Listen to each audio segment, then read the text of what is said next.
Good morning friends. आज हम देखेंगे न्यूक्लिक एसिड एंड न्यूक्लियोटाइड्स। क्या होता है न्यूक्लिक एसिड एंड न्यूक्लियोटाइड्स? आपने इससे पहले वाले वीडियो में protein and protein amino acid पढ़ा, जिससे एमिनो एसिड से मिलके क्या बनता था? आपका प्रोटीन बनता था।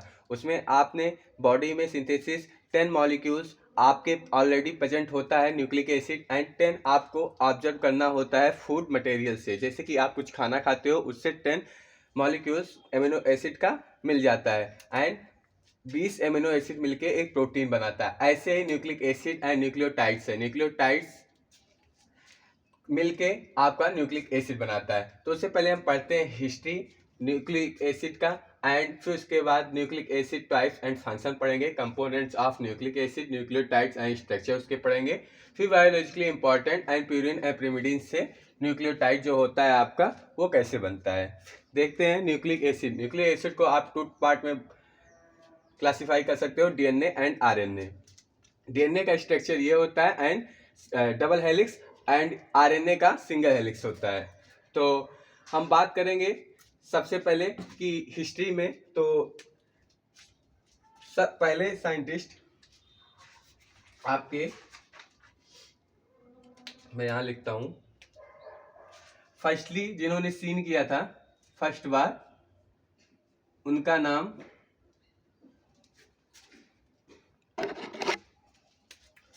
Firstly scene. कौन से साइंटिस्ट थे जिन्होंने डीएनए को देखा? तो सबसे पहले आपके जॉन फेडरिच जी ने सबसे पहले डीएनए को देखा। किसमें देखा था? डब्ल्यूबीसी में देखा था।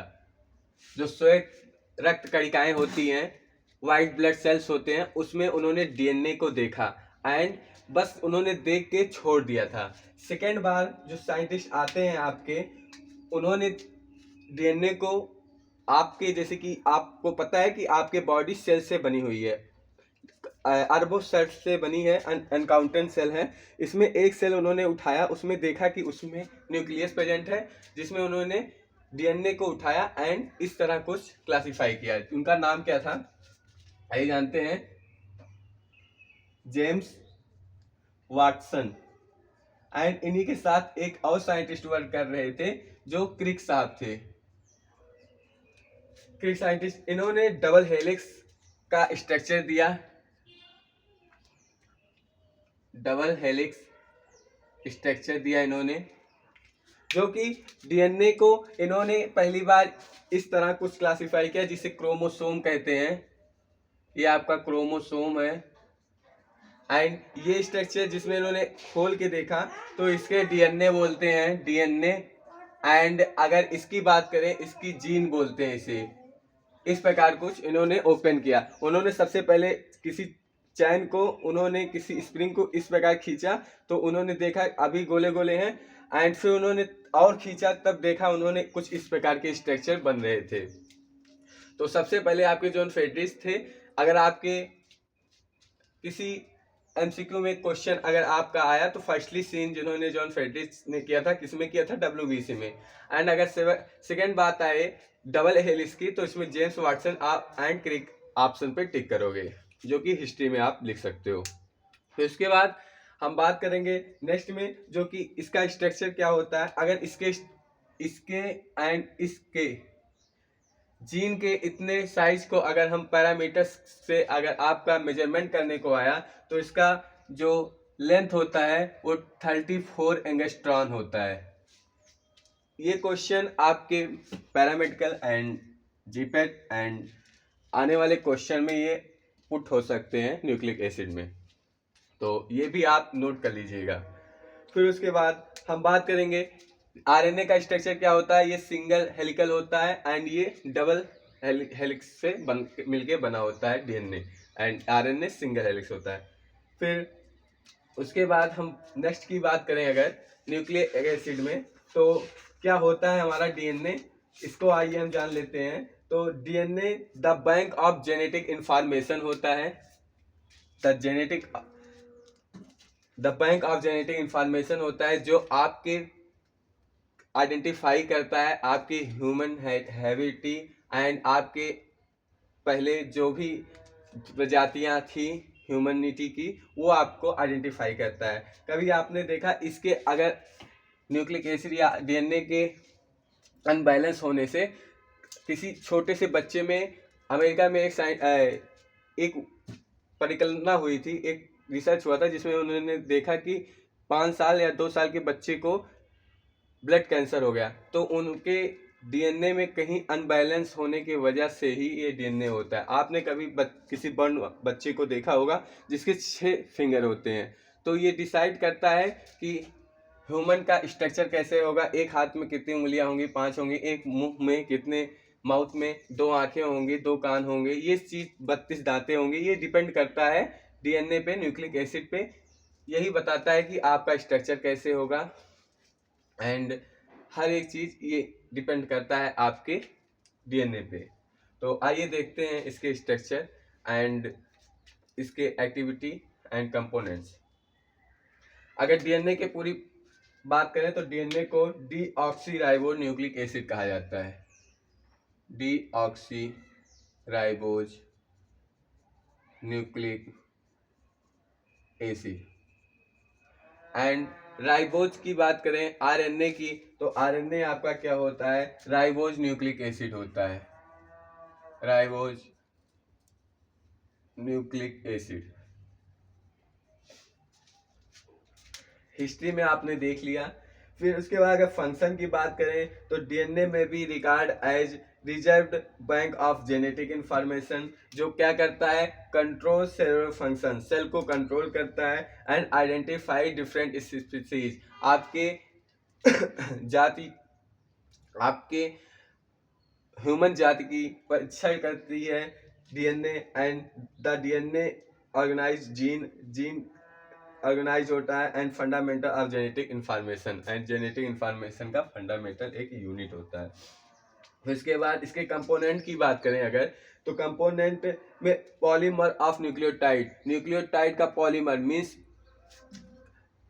10 से 20 न्यूक्लियोटाइड मिलके एक न्यूक्लिक एसिड बनाते हैं। तो पॉलीमर ऑफ न्यूक्लियोटाइड होता है जिसमें 3 से 5 ब्रिज ऑफ फॉस्फेट का ग्रुप जुड़ा होता है। ये चीज आप लिख सकते हो न्यूक्लिक एसिड में, ये आप नोट कर लीजिए। उसके बाद हम आपको बताते हैं, अगर इसके स्ट्रक्चर की बात करें, इसका स्ट्रक्चर कुछ इस प्रकार बना, यहाँ पे मैं इरेज कर देता हूँ, ये आप नोट कर लीजिए। इनके साइंटिस्ट थे। अगर डीएनए के स्ट्रक्चर की बात करें तो डीएनए का स्ट्रक्चर आप इस प्रकार कुछ देखे होंगे,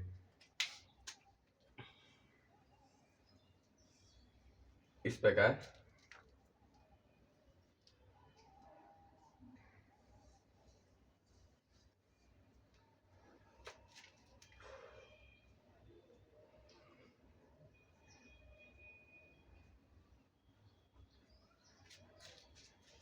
इसको, इस बाहर वाली लेयर को क्या बोलते हैं, न्यूक्लियोटाइड बोलते हैं,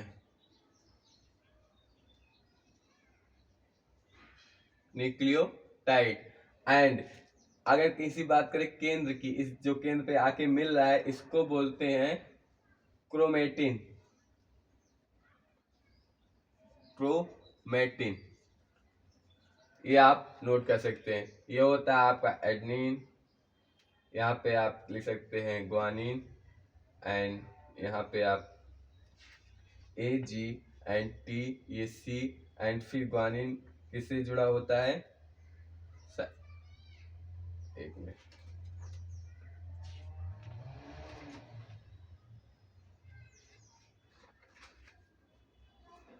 यहाँ पे थोड़ा सा इरेज कर दें। यहाँ पे मैं दिखा देता हूँ, ये बाहर वाले को बोलते हैं न्यूक्लियोटाइड, न्यूक्लियोटाइड, एंड इस केंद्र को आप बोलते हैं क्रोमेटिन। एंड यहाँ पे हम बात कर लेते हैं, ये आपका एडेनिन किससे जुड़ा रहता है, आपका थायमिन से, एडेनिन थायमिन से जुड़ा होता है। फिर उसके बाद ग्वानिन की बात करें तो ये आपका साइटोसिन से जुड़ा होता है, एंड फिर उसके बाद एडेनिन की बात करें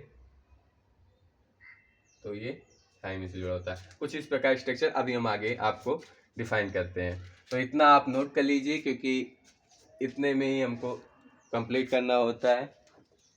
तो आपको अगर बाहर लिखेंगे तो दिखेगा नहीं, ये आप नोट कर सकते हैं। तो इसके बाद हम आगे नेक्स्ट की बात करते हैं, डीएनए की। ये डीएनए उठाएंगे, वहाँ से हम स्टार्ट करेंगे।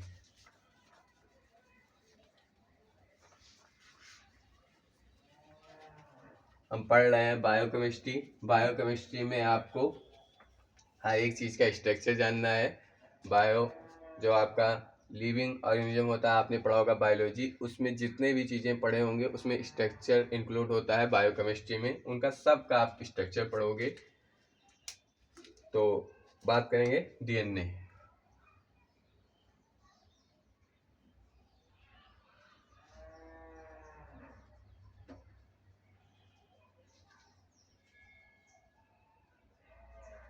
यहाँ जो राइबोज है वो शुगर से मिलके बनता है, एंड इसमें ऑक्सी OH ग्रुप इंक्लूड होता है एंड न्यूक्लिक एसिड होता है। अभी इसके स्ट्रक्चर से आप पढ़ाई करोगे तो आपको डीएनए का स्ट्रक्चर भी पता चल जाएगा।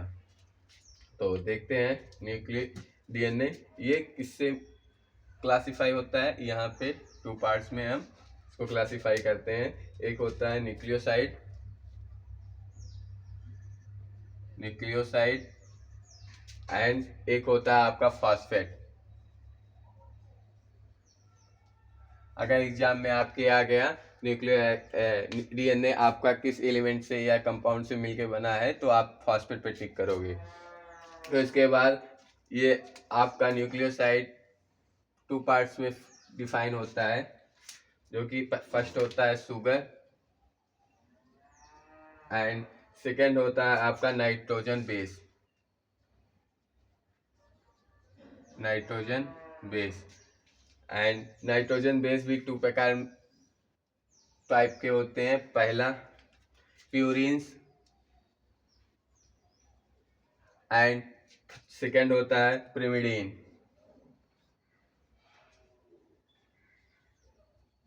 ये प्यूरिन एंड प्रिमिडीन्स ही आपके स्ट्रक्चर डिफाइन करते हैं, adenine, guanine and cytosine, thymine and uracil का, जो कि प्रेजेंट होते हैं डीएनए में। अभी हम नेक्स्ट में जानेंगे।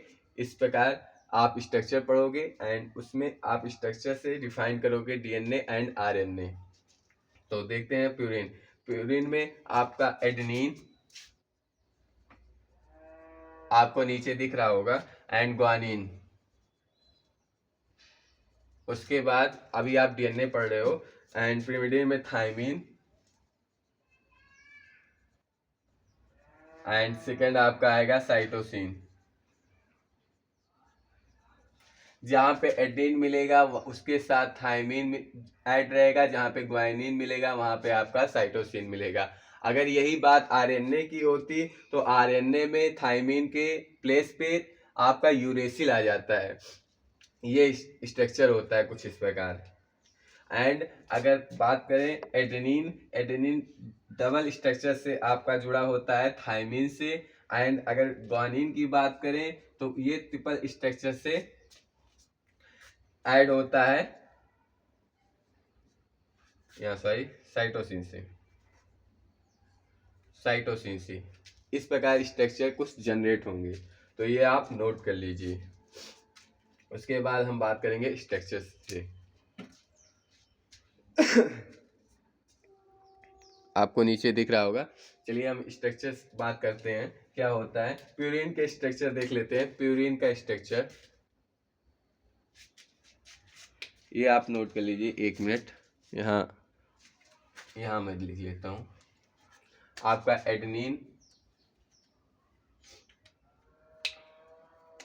एडेनिन थायमिन से डबल स्ट्रक्चर से जुड़ा होता है एंड ग्वानिन साइटोसिन से ट्रिपल स्ट्रक्चर में ऐड होता है। एंड अगर प्यूरिन के स्ट्रक्चर की बात करें तो प्यूरिन का स्ट्रक्चर कुछ इस प्रकार ड्रा होता है, देखते हैं।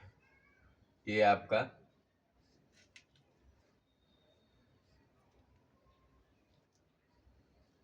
एन एंड एन, फिर उसके बाद एन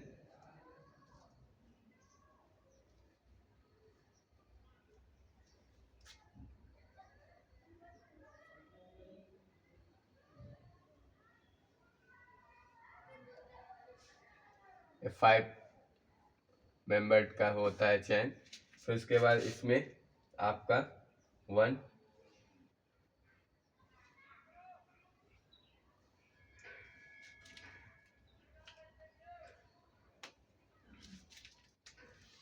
इसका काउंटिंग कहाँ से होता है, यहाँ से होता है 1 2 3 एंड 4 5 6।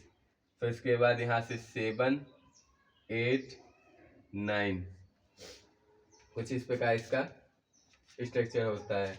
अगर प्यूरिन्स की बात करें, ये आपका प्यूरिन, तो ये एंटी क्लॉक है। आप देख रहे हैं एंटी क्लॉक, एंटी क्लॉक ये होता है आपका, ये एंटी क्लॉक हो गया। और ये जो आपकी घड़ी की सुई चलती है वो क्लॉक वाइज हो गया। क्लॉक मीन्स वॉच, घड़ी, तो ये क्लॉक वाइज हो गया। एंड ये जो यहाँ से चल रहा है वो एंटी क्लॉक हो गया। तो प्यूरिन्स की counting anti clock wise draw होती है। तो ये प्यूरिन्स की स्ट्रक्चर हो गया। अगर बात करें प्रिमिडीन की, तो प्रिमिडीन की स्ट्रक्चर आप देख लो। प्रिमिडीन की स्ट्रक्चर इस प्रकार कुछ होगा। यहाँ पे N,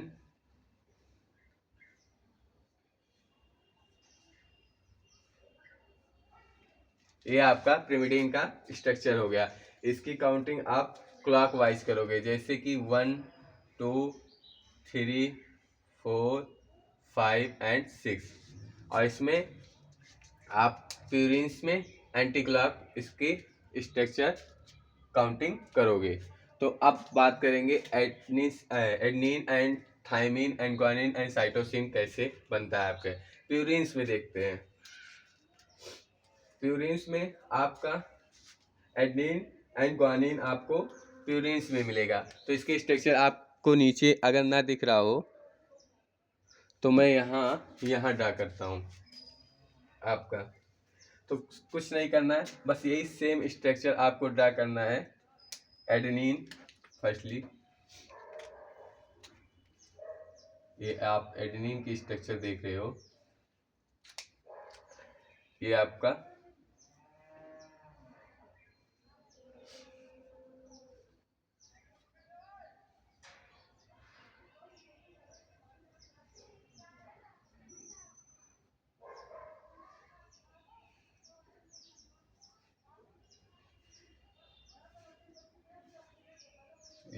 स्ट्रक्चर हो गया प्यूरिन्स का।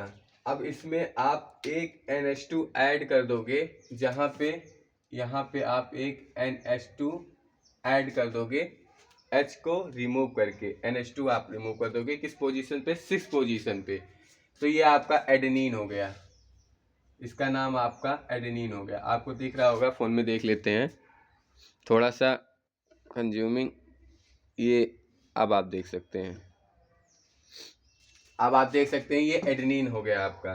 फिर उसके बाद यहाँ पे सिर्फ NH2 ऐड हो गया। फिर उसके बाद अगर ग्वानिन की बात करें, तो ग्वानिन में भी आप देख लीजिए,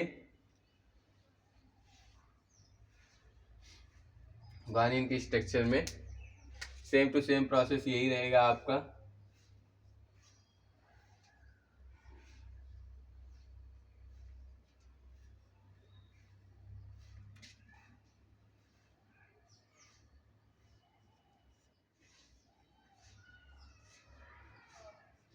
ये आप एक प्यूरिन बना दोगे। एंड इसके स्ट्रक्चर की बात करें तो यहाँ पे आप NH2 देखोगे, NH2, एंड ऊपर आप देखोगे O ऑक्सीजन मॉलिक्यूल, ये आपका ग्वानिन हो गया। फिर नेक्स्ट में हम बात करेंगे प्रिमिडीन। प्रिमिडीन का स्ट्रक्चर ये होता है जिसमें आप थायमिन एंड साइटोसिन इंक्लूड करोगे।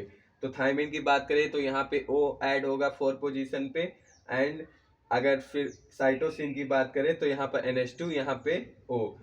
ये हम नेक्स्ट लेक्चर में अपलोड करेंगे, इसके स्ट्रक्चर से आप समझोगे DNA के adenine, guanine, thymine and cytosine आराम से, क्योंकि वीडियो लेंदी हो जाता है तो कट जाता है वीडियो बीच में अपने आप। तो आपको समझना है इसके स्ट्रक्चर, बायोकेमिस्ट्री आप पढ़ रहे हैं एंड इसी पे आप वर्क करोगे एज अ ड्रग। आप कैंसर, इसी से होता है कैंसर, जो आप सेल ग्रोथ होता है, तो आप इस पे भी वर्क करोगे। इसी को ब्लॉक किया जाता है adenine, guanine and cytosine DNA को इनहिबिट करने के लिए, तो इसी पे वर्क किया जाता है एज अ ड्रग्स मॉलिक्यूल को रिप्रेजेंट करने के लिए। तो इसको समझना आपके लिए इम्पॉर्टेंट है एंड मेडिकल फील्ड ज़्यादा इस पे फोकस करते हैं, तो इसी पे हम लोग फोकस करेंगे नेक्स्ट वीडियो में। इसके स्ट्रक्चर ड्रा करेंगे। तो इसके बाद यहाँ पे आप समझ लीजिए, एक बार रिव्यू देख लीजिए। यहाँ आपका आरएनए जो होगा वहाँ पे आपका यूरेसिल आ जाता है बस, एंड ये आरएनए हो जाता है। तो इसके बाद डीएनए में आप देख लीजिएगा nucleoside and phosphate group add होता है। फास्फेट आपका 3 to 5 ब्रिज फास्फेट इंक्लूड होता है, आगे नेक्स्ट में जानेंगे। फिर इसके बाद एडेनिन हो गया, ग्वानिन हो गया, फिर उसके बाद आपका साइटोसिन, ये चीज़ें। उसके बाद आप देख रहे होंगे राइबोज, राइबोज जो ग्लूकोज से मिलके ऐड होता है इसी स्ट्रक्चर में। जब आप ये स्ट्रक्चर ड्रा करते हो, ये वाला स्ट्रक्चर, तो ये पूरा जब आपका डीएनए हो जाता है तो डीएनए का कौन डीऑक्सीराइबोज, आप डीऑक्सीराइबो न्यूक्लिक एसिड में आपका ये इंक्लूड हो जाता है adenine, guanine and thymine and cytosine, ये चीज़ें। एंड उसमें आप देखोगे राइबोज, तो आप कहीं ना कहीं शुगर भी मॉलिक्यूल्स भी प्रेजेंट होता है, तो ये चीज़ें आप देखोगे। तो इसके बाद आरएनए हम लोग पढ़ेंगे, जो कि 3 से 4 वीडियो में आपका एंड होगा। तो आप देख लीजिए, नेक्स्ट में हम बात करेंगे, यहीं से स्टार्ट करेंगे डीएनए से। And thank you. आपको कैसा लगा वीडियो प्लीज़ कमेंट बॉक्स में एक बार ज़रूर अपनी राय दें। धन्यवाद।